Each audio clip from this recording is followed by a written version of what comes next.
Bismillahirrahmanirrahim. Assalamualaikum warahmatullahi wabarakatuh. Selamat pagi, salam sejahtera untuk kita semuanya. Semoga kita senantiasa dalam keadaan sehat walafiat tanpa kurang suatu apapun. Berjumpa kembali dengan saya, Riza Faisal, pada mata kuliah Pengembangan Media dan Sumber Belajar. Nah, hari ini kita akan membahas materi tentang konsep media dan sumber belajar dalam pembelajaran.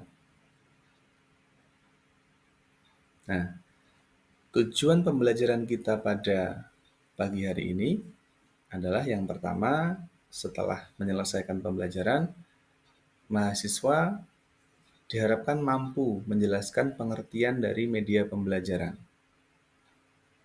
Tujuan yang kedua, mahasiswa mampu menjelaskan pengertian sumber belajar. Yang ketiga, mahasiswa mampu menjelaskan peran media pembelajaran. Dan yang keempat, mahasiswa mampu mendeskripsikan fungsi media pembelajaran.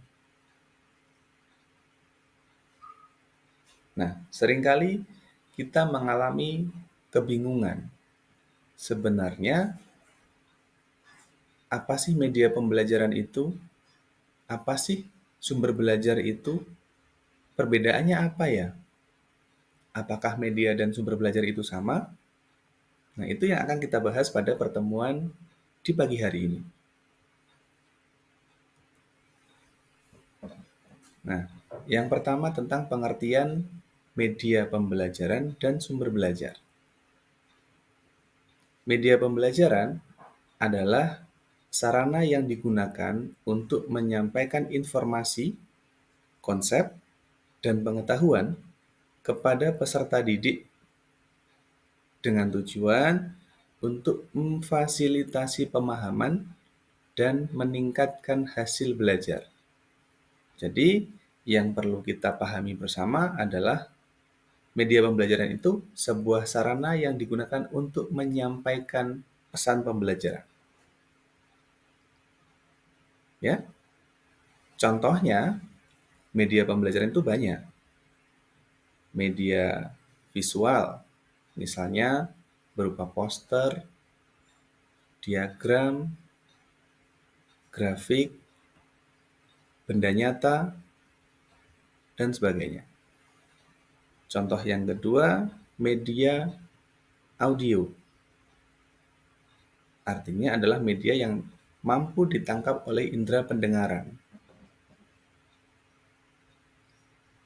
Berikutnya adalah media video, yakni gabungan antara audio dan media visual.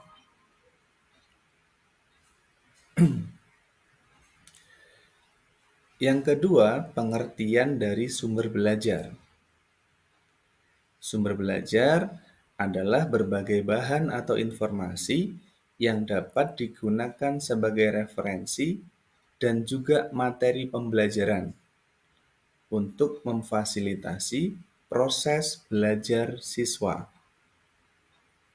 Jadi di sini sumber belajar itu isinya lebih lengkap, lebih kompleks bila dibandingkan dengan media pembelajaran yang sifatnya hanya sebagai penyampai informasi.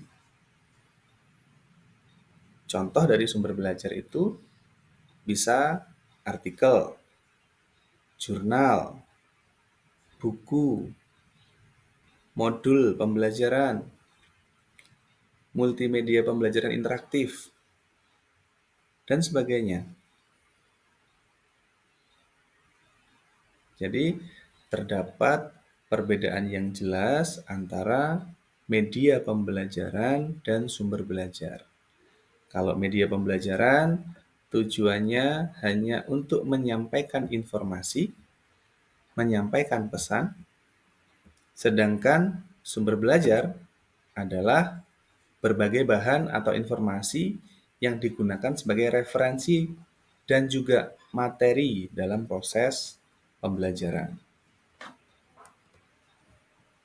Yang selanjutnya, peran media pembelajaran. Secara umum, media pembelajaran itu mempunyai peran untuk memperlancar interaksi antara guru dengan siswa, yang tujuannya agar pembelajaran menjadi lebih efektif dan lebih efisien. Efektif yang bagaimana? Tentu efektif untuk mencapai tujuan pembelajaran yang hendak dicapai.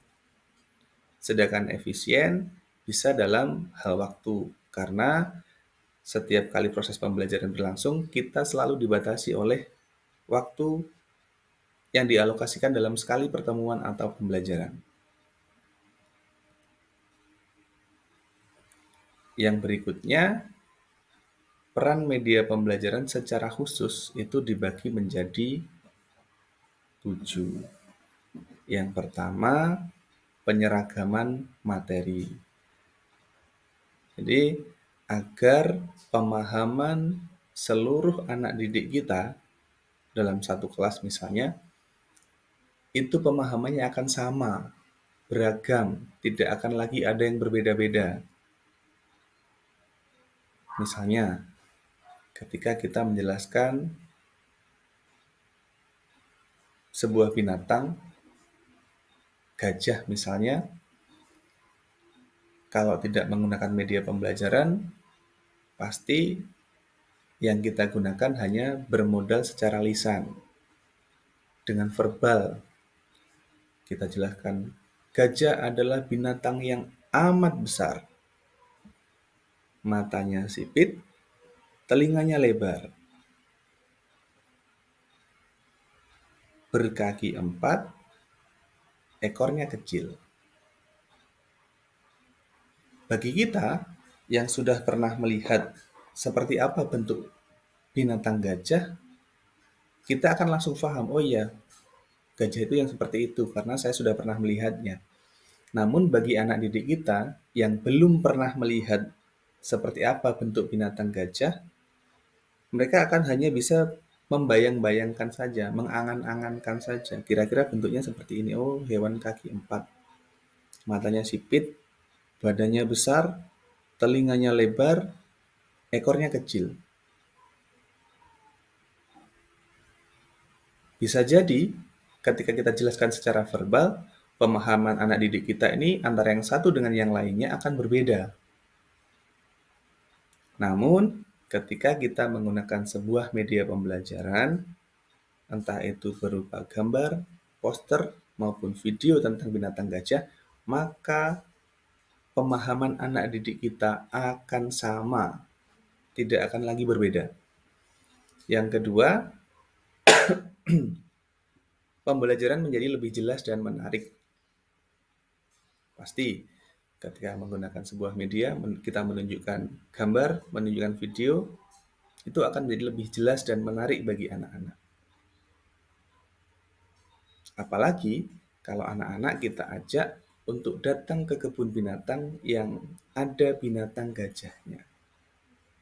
Pasti akan jauh lebih berkesan bagi anak-anak. Yang ketiga, lebih interaktif. Ketika anak-anak kita tunjukkan binatang gajah itu ini loh, maka mereka akan bisa berinteraksi secara langsung dengan binatang gajahnya. Mereka bisa meraba kulitnya seperti apa, telinganya selebar dan setipis apa. Begitu juga dengan perutnya. Ternyata benar-benar besar gajah itu. Yang keempat, efisiensi waktu dan tenaga.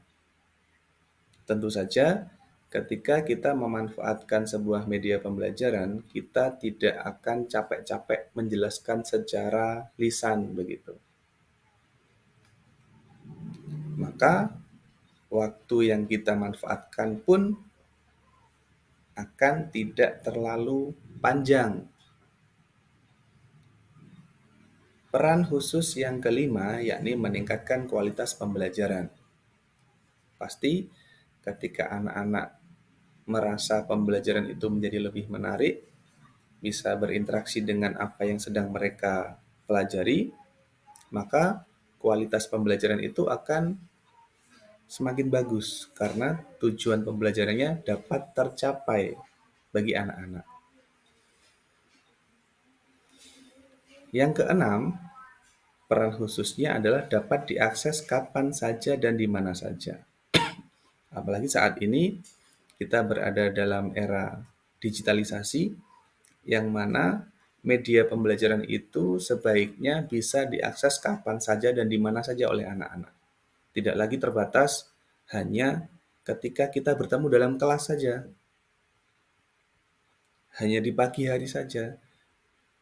Sebaiknya kapanpun, dimanapun anak-anak hendak belajar,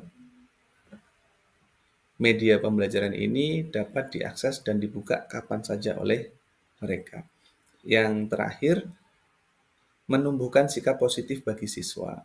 Nah, ketika anak-anak merasa, oh iya ternyata belajarnya menarik, medianya bagus, maka anak-anak pun akan merasa lebih antusias dalam mengikuti pembelajaran. Yang selanjutnya tentang fungsi media pembelajaran. Nah, di sini kita akan membahas eh, beberapa pendapat, beberapa definisi tentang fungsi media pembelajaran menurut beberapa ahli. Yang pertama, menurut Azhar Arsyad. Fungsi utama dari media pembelajaran adalah sebagai alat bantu mengajar yang turut mempengaruhi iklim, kondisi, dan lingkungan belajar yang ditata dan diciptakan oleh guru. Tentu, ketika kita menggunakan sebuah media pembelajaran dan itu disukai oleh anak-anak, maka kita akan mampu menjaga fokus mereka dalam belajar. Suasana kelas akan juga menjadi lebih kondusif, mudah dikondisikan. Fungsi media pembelajaran yang berikutnya menurut Ibrahim, media pembelajaran sangat penting karena dapat membawa dan membangkitkan rasa senang dan gembira murid serta memperbarui semangat mereka, membantu memantapkan pengetahuan pada benak para siswa serta menghidupkan pelajaran. Nah, bagi kita para guru tentu seringkali eh, ketika jam pelajaran sudah memasuki jam akhir begitu ya, baik di siang hari maupun jam terakhir ketika sudah hendak pulang begitu, jam pembelajaran berakhir, mereka akan merasa jenuh dan bosan karena sudah seharian beraktivitas, belajar, mengeluarkan energi. Nah, itu bisa kita siasati dengan menggunakan media pembelajaran yang menarik menurut mereka. Entah menggunakan benda nyatanya, menggunakan video juga bisa. Nah, hal ini akan mampu membuat mereka tertarik dan semangat lagi dalam belajar.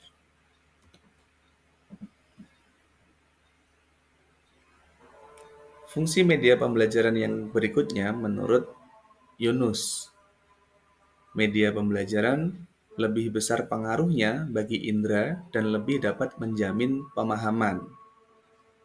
Tentu ya, ketika kita bandingkan orang yang hanya mendengar atau menyimak penjelasan dari gurunya, pemahamannya pasti akan berbeda ketika dibandingkan dengan siswa yang menyimak penjelasan dari gurunya sambil melihat apa yang sedang dia pelajari, melihat objeknya langsung. Ketika dibandingkan lagi, akan berbeda juga dengan seseorang siswa begitu yang ketika belajar dia menyimak penjelasan dari gurunya, dia melihat objek yang sedang dipelajarinya, berikut juga dia sambil mengerjakan apa yang sedang dia pelajari. Tentu hasilnya akan sangat berbeda pengaruhnya. Begitupun juga dengan tingkat bertahan lamanya pemahaman dalam diri mereka masing-masing. Fungsi media pembelajaran yang selanjutnya menurut Levy and Lenz ada 4 macam. Yang pertama, fungsi atensi. Menurutnya, media visual mampu menarik dan mengarahkan perhatian siswa untuk berkonsentrasi pada isi pembelajaran. Ketika mereka asik dengan media pembelajarannya, maka fokus mereka akan terjaga selama proses pembelajaran. Fungsi yang kedua, fungsi afektif. Media visual dapat menggugah perasaan, saya ulangi, media visual dapat menggugah perasaan emosi dan sikap anak terhadap tingkat penerimaan atau penolakan siswa terhadap sesuatu. Contohnya seperti apa? Nah, di sini ada dua buah gambar yang di atas. Di situ ada dua orang siswa pelajar yang ketika berkendara mereka menggunakan helm. Tertib begitu. Tentu keselamatan mereka akan lebih terjaga dibandingkan gambar yang di bawah, yakni seorang siswa yang ketika berkendara tidak menggunakan helm, akhirnya di tengah jalan dihukum oleh Pak Polisi untuk melakukan push up. Nah, dengan melihat gambar seperti ini, otomatis akan mampu mempengaruhi anak-anak untuk bersikap, oh iya, besok lain kali saya akan tertib dalam berkendara dengan menggunakan helm demi keselamatan mereka masing-masing. Fungsi yang ketiga, menurut Levy and Lenz, adalah fungsi kognitif. Media pembelajaran dapat memudahkan siswa untuk memahami dan mengingat informasi yang diterima. Nah, di situ saya mengilustrasikan seseorang siswa begitu akan lebih mudah memahami dan mengingat sesuatu ketika ada media pembelajarannya dan sambil mengerjakan apa yang sedang mereka pelajari. Di situ contohnya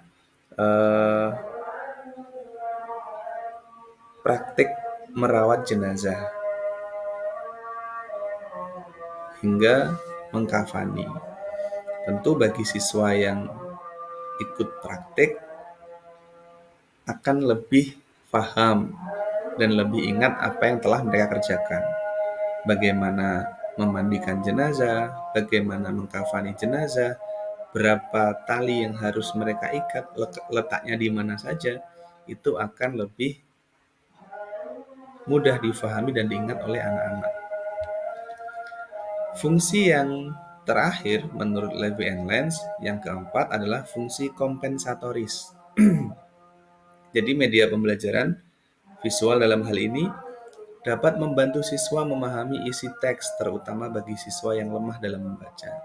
Nah, ini berlaku bagi siswa-siswi yang masih lemah dalam membaca, belum lancar membaca, maka keberadaan gambar visual tersebut akan sangat membantu mereka memahami sesuatu.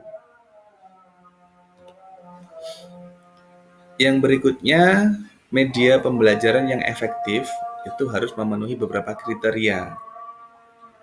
Yang pertama, media pembelajaran tersebut harus relevan dengan tujuan pembelajaran.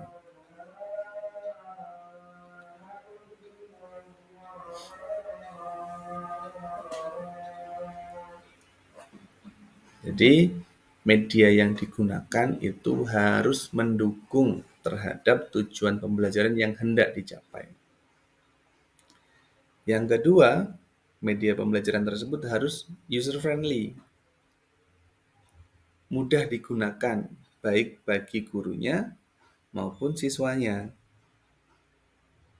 Yang ketiga, interaktif bagi siswa. Anak-anak mampu berinteraksi dengan apa yang sedang mereka pelajari.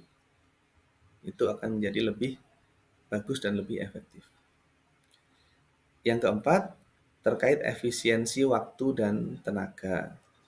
Tadi ketika kita menggunakan media pembelajaran, kita tidak terlalu banyak mengeluarkan tenaga untuk menjelaskan secara lisan, secara verbal.